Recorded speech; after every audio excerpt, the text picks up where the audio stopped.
Hello ladies and gentlemen, my name is Dr. Dan from drdanlombardo.com. Thank you very much for watching this video. I get a lot of questions as to why I'm in the supplement industry instead of focusing on maintaining someone's nutrition. Well, I'd like to just dispel that myth and say that nutrition is extremely important.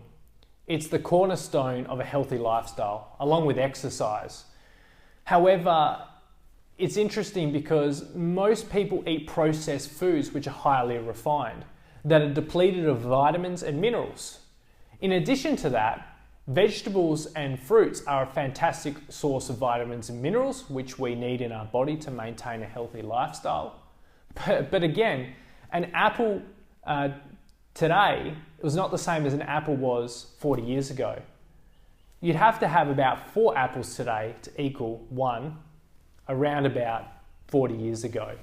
And the reason is we live in a business savvy environment where the soils that we grow our fruits and vegetables in are actually depleted of vital minerals and vitamins. So we just can't get all of our vitamins and minerals from eating fruits and vegetables. And so I'm on a bit of a mission to try and educate people on what to look for in supplements so that they can maintain their peak health. And I'd like to just add a little disclosure in here. Nothing supplements for fruits, vegetables, and a healthy lifestyle. But it's important also to take these supplements because of the very reason that I just stated then. Now, something that's really close to me is fish oil.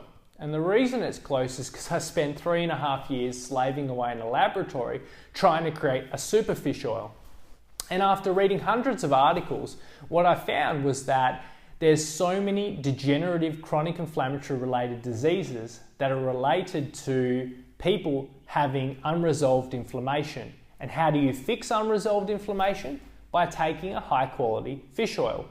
So diseases like Alzheimer's, dementia, Parkinson's, Crohn's, you've got rheumatoid arthritis, heart attacks, strokes, just to name a few, and even type 2 diabetes have been linked to unresolved inflammation. And so I'd like to share with you just 3 tips on what you can look for in a fish oil. Because there's so many fish oils on the market, when you walk into a pharmacy, there's at least 10 different fish oils staring at you in the face. So how do you know what to look for?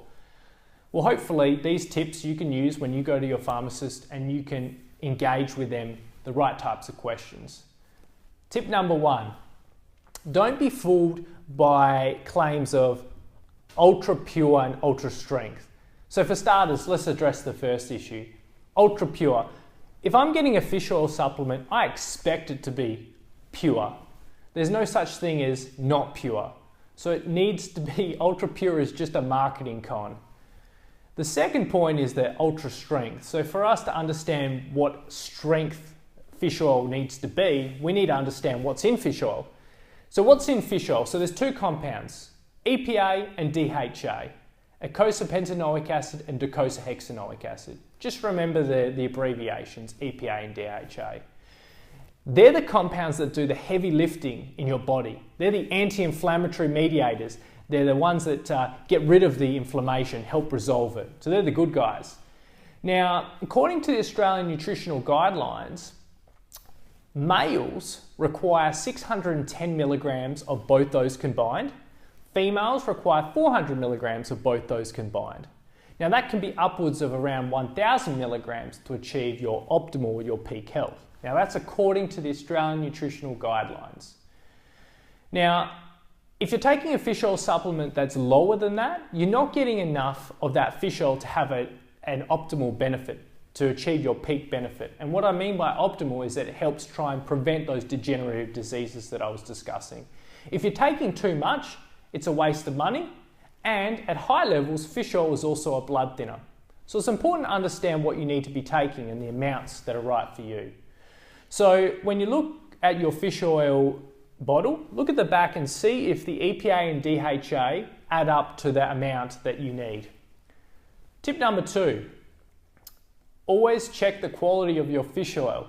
And for me, as a chemist, I only choose pharmaceutical grade supplements. And what I mean by that is that there's two types, pharmaceutical grade and food grade. Pharmaceutical grade is a type of supplement that essentially has undergone the rigors just like the drugs that people take. So essentially, they've tested the raw ingredients at the start, they've tested the final product, and then an independent party has gone and tested it. What does that mean, Dr. Dan? Well, that means that what you're putting in your mouth is exactly what you're getting. What's on the bottle is exactly what it says on the bottle. So the potency is guaranteed and the quality is guaranteed. You can't necessarily assure that if it's a food grade supplement. And I guarantee you that there are few food grade supplement products that are being advertised by people, whether it's being in the pharmacy or on the internet. Food grade supplements are produced by anyone, and essentially they can't guarantee the potency, nor can they actually guarantee it's a high quality supplement. So only choose pharmaceutical grade products. To add to that, a simple test that you can try is to actually take the fish oil capsule and stick it in the freezer. After 24 hours, if you take it out and you can see that it is white, then there's a good indication that you're paying for really, really expensive water. Whereas if it's still yellow, then it's an indication that there's no water in there. Because, ladies and gentlemen, fish oil does not freeze at 0 degrees. Water does. So don't be fooled by claims of high strength or high pure fish oil. This is a nice little test for you to actually try to see if your supplement has any water in it, to be honest.